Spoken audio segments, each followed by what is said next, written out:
Chers apprenants, chers élèves, bonjour, bienvenue sur la plateforme École au Burkina. C'est encore Zida Herman, professeur de sciences de la vie et de la terre. Alors, je viens ici aborder avec vous la deuxième phase de notre chapitre, le chapitre 1, intitulé « Caractère sexuel de l'homme et de la femme ». Donc, je rappelle que c'est le premier chapitre du troisième thème, organes et fonctions de reproduction. Voilà, donc ici, nous allions, à travers de petites questions, revenir encore sur le cours. Voilà, ça vous permettra certainement de comprendre un certain nombre d'aspects. Voilà, donc il y a trois petites questions que nous allions essayer ensemble de solutionner. Voilà, donc correction.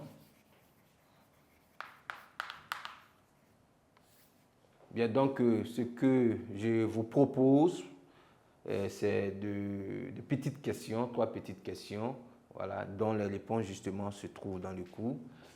Première question, définir la puberté. Deuxième question, citer trois caractères sexuels secondaires qui marquent la manifestation de la puberté chez la femme. Et question 3, quel est l'organe d'accouplement chez l'homme et quel est son équivalent chez la femme. Voilà.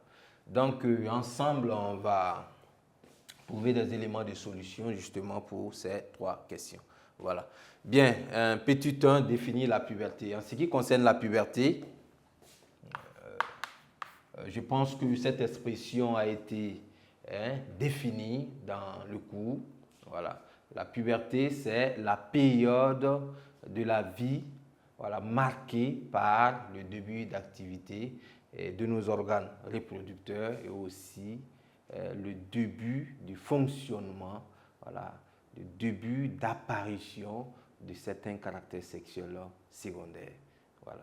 Donc, c'est comme si ici, c'était le passage de l'enfance à l'adolescence. L'adolescence, justement, qui est marquée par l'apparition des caractères sexuels secondaires, que ce soit chez l'homme, que ce soit chez la femme. Je pense que ces caractères sexuels secondaires également, on vous les donner sous forme de tableau pour faciliter justement l'apprentissage.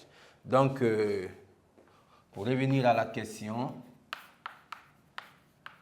je dirais que la puberté est la période de vie marquée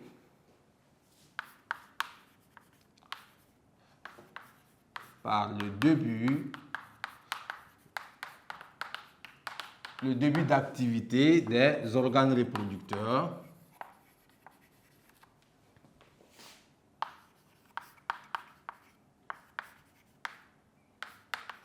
le début d'activité des organes reproducteurs et aussi du fonctionnement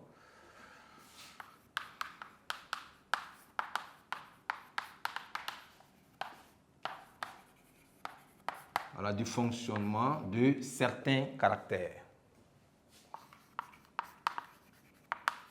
Certains caractères sexuels secondaires.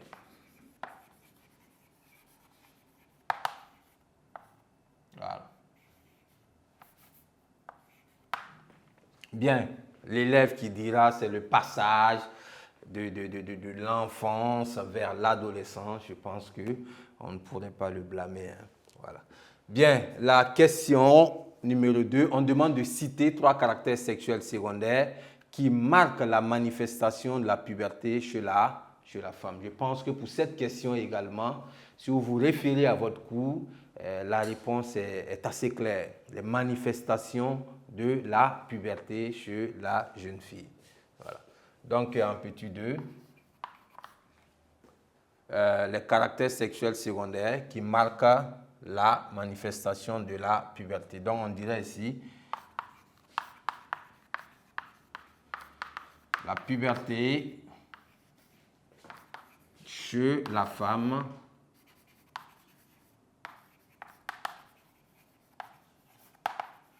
voilà, est marquée par, voilà, on va citer, donc l'élément hein, l'élément justement ou du moins les éléments qui caractérisent cette puberté-là, nous avons les premières règles.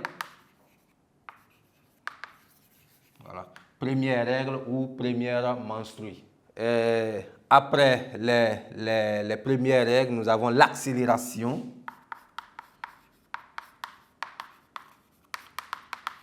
L'accélération de la croissance. Voilà, chez la jeune fille. Elle grandit et très vite. Voilà. Ensuite, on a demandé 3. Bien, donc les premières règles, l'accélération de la croissance et on pourrait ajouter le développement des organes génitaux. Voilà.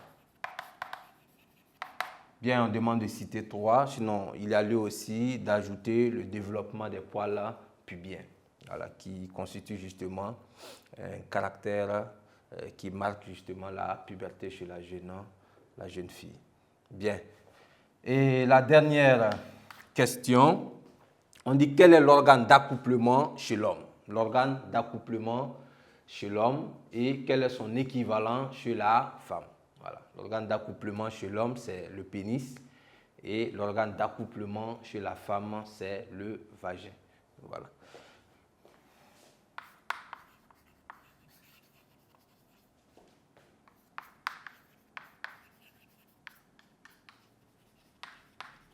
L'organe d'accouplement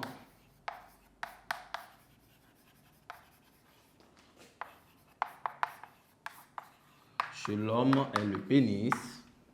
Voilà. Donc son équivalent chez la femme, l'organe d'accouplement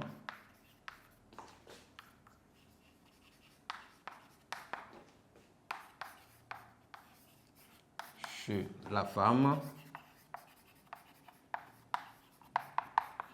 est le vagin. Voilà. Bien, donc nous voici au terme de ce petit exercice d'application. Donc c'est un plus et il faut vous lancer également dans la recherche. Tout exercice que vous allez croiser relatif justement à ce chapitre, il faut essayer justement de le traiter. Voilà, donc nous sommes au terme de cet exercice d'application et qui vient boucler justement ce chapitre 1 sur les caractères sexuels de l'homme et de la femme.